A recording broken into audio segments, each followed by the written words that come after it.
Là, moi, j'ai fait l'effort d'arriver là où l'immeuble de 4 niveaux s'est écoulé parce qu'il y a une grande barrière de sécurité avec les militaires, le BI, voilà, qui sont en train de sécuriser. Je ne peux pas aller plus loin que ça. Déjà, même que les prises de vue sont interdites. Parce que là, on dit qu'il y a plus de 42 morts. Les gens qui sont morts sous 4 dalles. Voilà, l'immeuble de 4 niveaux ici à... Je ne sais pas si on va dire Ange Raphaël ou quoi, avec Mobile Guinness, quelque chose comme ça.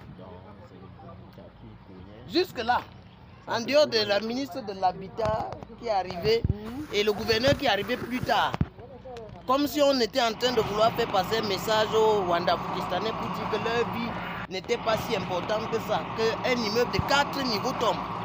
Oui, un immeuble avec 4 dalles tombe. Aucune indignation, je ne sais pas si on dit, ça semble n'émouvoir personne, comme ça veut l'indifférence de la population. On parle là de 42 morts, des gens qui sont morts à cause des mauvaises constructions. Ou on ne sait pas si on va dire que c'est le maçon qui a été la cause, les maçons, ou si bien c'est les propriétaires qui faisaient tellement l'économie, voulaient à tout prix lever les immeubles ou tout ça. Mais les ministres même, ça veut dire il n'y a pas de comité, je sais pas, c'est un comité de ministres qui devait, dans d'autres pays, c'est le président de la République lui-même qui descend sur les lieux. On parle de 42 morts. Et 42 morts comme ça là, c'est monsieur le gouverneur est arrivé presque, je crois, c'est 2 jours après, 72 heures après, quelque chose comme ça. Comme si la ville n'était pas importante. Mais si ça avait été un influenceur, comme je dis, on a vu dans ce pays comment un influenceur est mort, ou un comédien, hein, et que 4 ministres sont allés à son deuil. Je dis bien 4 ministres. Les ministres pour dire que cet influenceur, sa vie valait mieux que la vie de 42 autres Camerounais. Vraiment, ça veut dire que dans ce pays, le message est clair.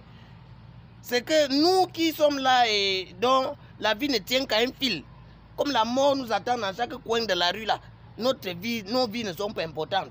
Et d'après ce que j'apprends même sur les lieux, c'est qu'il y a une dame sur les décombres qui 24 heures après était toujours en train d'appeler. Elle était en train d'appeler pour dire qu'elle est là, qu'on fasse l'effort de la sauver. Mais à un certain moment donné, le caterpillar est tombé en panne.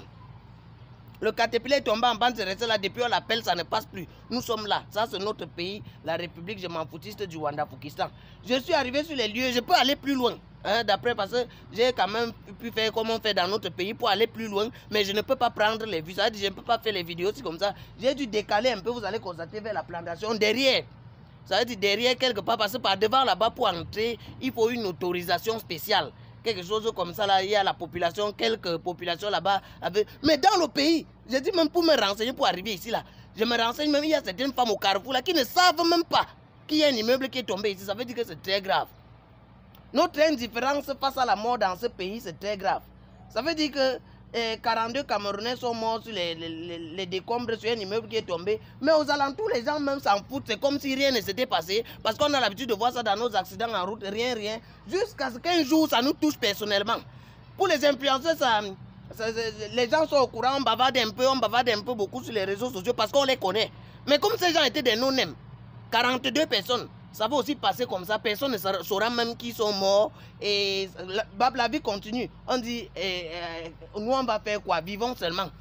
On va faire comment? Ça c'est le mot qu'on a l'habitude de dire. On va faire comment? C'est le pays. C'est le pays qui a d'abord donné l'autorisation de bâtir. On dit que c'est un vieil immeuble qui a déjà fait près de 25 ans. 25 ans que la vie des gens est en danger. Et il y a plein d'immeubles comme ça dans la ville de Douala. Il y a les immeubles qui secouent. Je vous assure, moi-même, j'étais quelque part dans un immeuble à Bonamou, ça dit qui secouait. Donc ça veut dire que l'immeuble secoue. Mais jusque là, la population, tout le monde semble ne pas s'inquiéter jusqu'au jour où quelqu'un va tomber de là, où ça va tuer quelqu'un, qu'on va dire, hey, donc ça pouvait être dangereux comme ça. D'après ce qu'on rappelle ici, c'est que la dalle même, il y avait les dalles qui sointaient à chaque fois qu'on mettait l'eau dans le... Donc il y a un des locataires qui s'était plaint une fois que... Donc on faisait... Celui qui dans aucun il chassait, il faisait la chasse d'eau. Ça faisait couler la dalle par en bas. Ça veut dire que le béton avait déjà tellement reçu l'eau. Le béton avait tellement reçu l'eau que ça finit par fragiliser. Et comme ça fragilisait, là, il n'y avait personne. Pour nous, quoi, dans ce pays, si ça peut nous permettre de vivre encore quelques jours, on va faire comment? On va faire comment? C'est là, la République, je m'en foutiste du Rwanda-Pakistan. Je suis sur les lieux comme ça, là. Et partout dans ce pays, c'est comme ça que notre vie est en danger.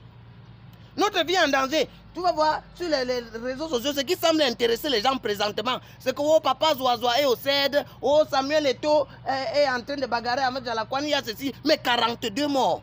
Il a dit 42 morts, ça n'intéresse personne. On parle de 42 vies. 42 vies.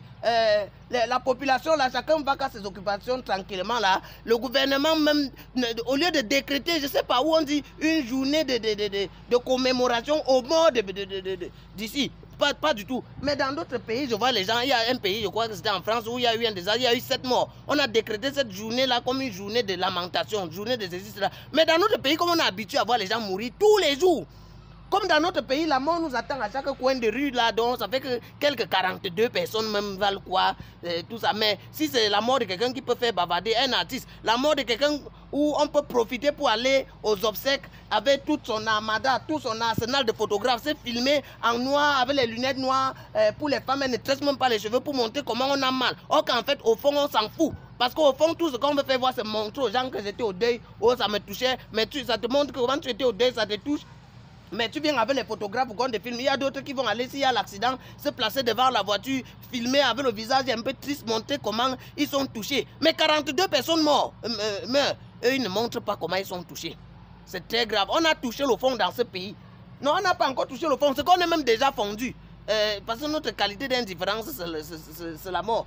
Tout juste pour vous signaler que je suis sur les lieux du drame et j'observe la situation. Je vous reviendrai avec une vidéo où il y a un peu plus de détails. Dans un système bio, je suis responsable de ce que je vous dis. Mais je ne suis pas responsable de ce que vous comprenez.